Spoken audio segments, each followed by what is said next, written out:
My husband pranked me on Valentine's Day, and I've never been more disgusted. For 3 years, I've begged my husband to make an effort on Valentine's Day. Last year, he forgot entirely until 9 p.m. when I was crying in bed. The year before, he got me gas station flowers with the $3.99 sticker still on them. When I asked about it, he said, "At least I remembered, right? I'm not asking for designer bags or vacations. I just want to feel like I'm worth more than 5 minutes of effort." This year, I sat him down in January and said, "I need you to hear me. I want one romantic gesture. Flowers, a real card, a nice dinner, something that shows you thought about me."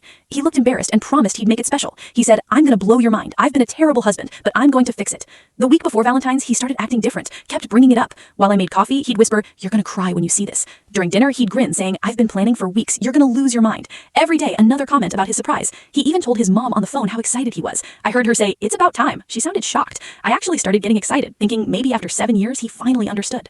Valentine's morning, I woke up at 5:30 for my shift at the hospital. I work ER, and Valentine's is always chaos. He was already awake making coffee, which he never does. He only drinks energy drinks. He kissed my forehead and handed me a card that said, "Get ready for tonight. Wear that black dress I love." I worked a brutal 12-hour shift, 3 car accidents, a heart attack patient who coded twice, but the whole time I kept thinking about the surprise. Maybe the Italian place I've wanted to try, maybe the necklace I showed him last month. My coworkers kept asking why I was smiling. When I got home at 6:30, my feet were killing me. I'd been standing for 12 hours, but when I opened the door, I froze. Rose petals were scattered everywhere, red and white ones making 2 trails, one upstairs, one to the kitchen. My heart jumped. I could smell garlic, maybe pasta. I followed the kitchen trail, and he was standing there wearing the button-down I bought him last Christmas, grinning like a kid, holding a crystal vase with 2 dozen roses, deep red, perfect stems, the expensive kind from the fancy florist downtown, not the grocery store plastic wrap. The table was set with our wedding china, the plates we got 7 years ago that we never used, candles lit, cloth napkins folded into triangles. Then he handed me an envelope. My hands shook as I opened it. A receipt on thick paper. $485 total. $350 for roses with delivery, $135 for a reservation at Bellevue Steakhouse, 8 a.m. tonight. The same place he proposed 8 years ago when we were broke and he'd saved 3 months working double shifts just to afford the cheapest steak.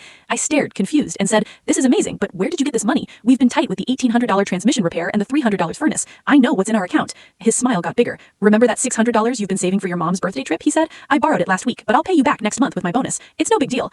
Everything stopped. My mom turned 70 in 2 weeks. I've been planning this for 6 months. She lives 8 hours away, and I haven't seen her in over a year. The flights were already booked, $380 round trip. The hotel paid $220 for 3 nights. I'd saved $50 from every paycheck since July in a shoebox in my closet. This is her first birthday since Dad died 2 years ago. She's been alone, and I promised I'd be there. I already requested days off, bought her a photo album with pictures of me and Dad. I stood frozen, staring at the roses, then at him still grinning, waiting for me to cry happy tears. All I could think about was calling my mom and telling her I can't come, that her only daughter is missing her 70th birthday because my husband spent her trip money on flowers that will die in a week. He didn't ask, he just took it like it was his money. He pulled out his phone, excited, showing photos of the restaurant, the corner booth with windows overlooking the city, saying, "See, I told you I'd blow your mind. This is going to be the best Valentine's Day ever. I even ordered your favorite wine." I'm standing in my scrubs that smell like antiseptic, holding roses that cost more than my mom's weekly groceries, smelling the expensive perfume they're soaked in.